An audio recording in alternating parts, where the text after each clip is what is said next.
Merhaba arkadaşlar.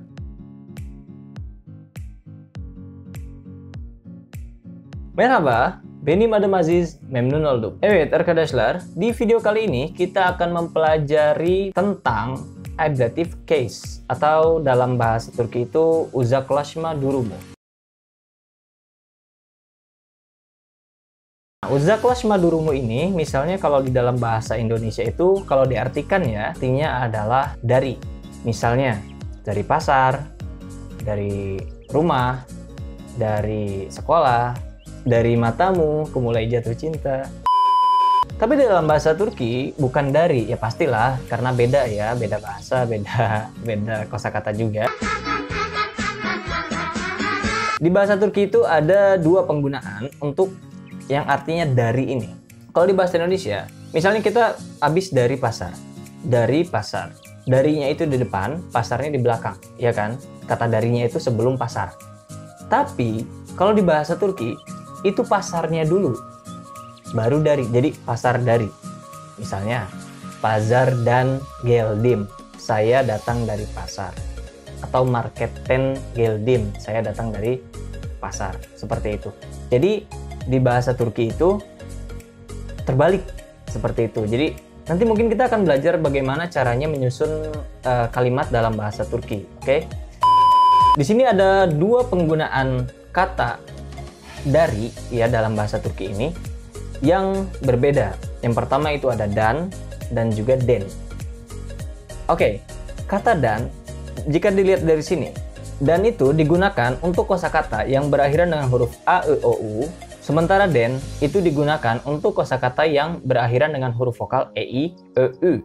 Misalnya, ben okuldan geldim. Ya, contohnya nih. Ben okuldan geldim.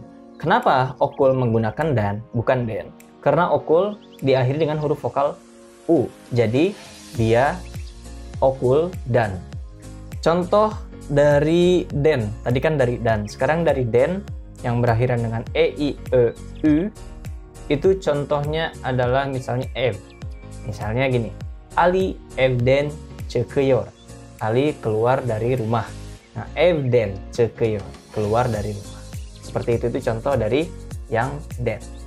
Tapi ada pengecualian khusus untuk dan den ini. Nah, apa pengecualiannya? Pengecualian digunakan ketika satu kosakata atau suatu kosakata ini dia berakhiran dengan huruf konsonan fıstıkçı şahap. Untuk dihafalnya seperti itu ya, fıstıkçı şahap.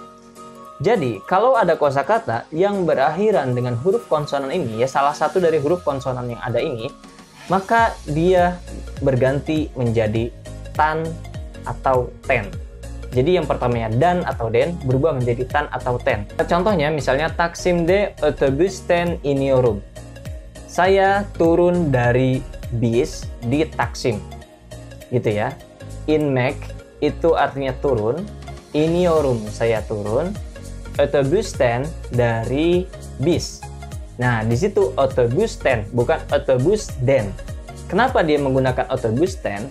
Karena otobus diakhiri dengan huruf konsonan S. Jadi dia otobüsten, bukan otobüsden. Sampai di sini paham ya? Iya. Dan sama halnya juga ini dengan dade, ya, di, ya. Misalnya, Almanya'da di Jerman, gitu. Nah, kalau misalnya huruf konsonan terakhirnya itu adalah fıstıkçı şahap, maka dade juga berubah menjadi ta dan juga te. Misalnya, sabahta kalkıyorum. Saya bangun di pagi hari. Sabahta, bukan sabahda, tapi sabahta. Kenapa? Karena sabah huruf konsonan terakhirnya adalah he, ya, ta, sabahta. Dan huruf vokal terakhir dari sabah adalah a. Jadi menggunakan da atau ta. Seperti itu teman-teman. Mudah-mudahan bisa dimengerti ya.